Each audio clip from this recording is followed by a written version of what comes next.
ಎಲ್ಲದರಲ್ಲೂ ರಾಜಕೀಯ ರಾಜಕೀಯ. ಹಂಗಂದ್ರೆ ನಿಮ್ಮ ಪರ್ಸನಲಿ ನಿಮ್ಮ ಕನಿಕರ ಎಷ್ಟು ಬಂತು?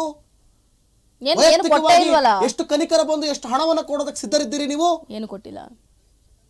ಆಗಲ್ಲ ನಿಮ್ಮ ಕೈಲಿ ಕೊಡ್ಲಿಕ್ಕೆ ಸಾಧ್ಯನಾ? ಅದು ನಿಮಗೆ ರಾಜಕಾರಣ ನಿಂತ್ಕೊಂಡು ರಾಜಕಾರಣ ಮಾಡ್ಲಿಕ್ಕೆ ಮಾತ್ರ ಸಾಧ್ಯ.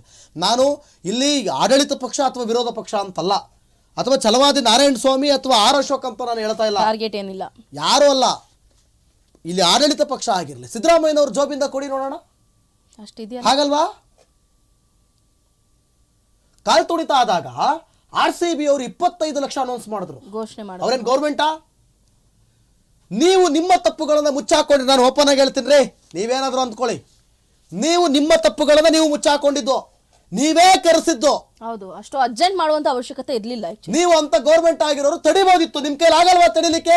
ಅವತ್ತು RCB ಕಾರ್ಯಕ್ರಮನ ಇವರೇ ಉತ್ಸಾಹಕರಾಗ್ಬಿಟ್ಟಿದ್ರು ಅವತ್ತು. ಒಂದ್ ಸಣ್ಣ ನಾಲೆಡ್ಜ್ ಇಲ್ವಾ RCBಗೆ ಎಷ್ಟು ಅಭಿಮಾನಿಗಳಿದ್ದಾರೆ ಅಂತ?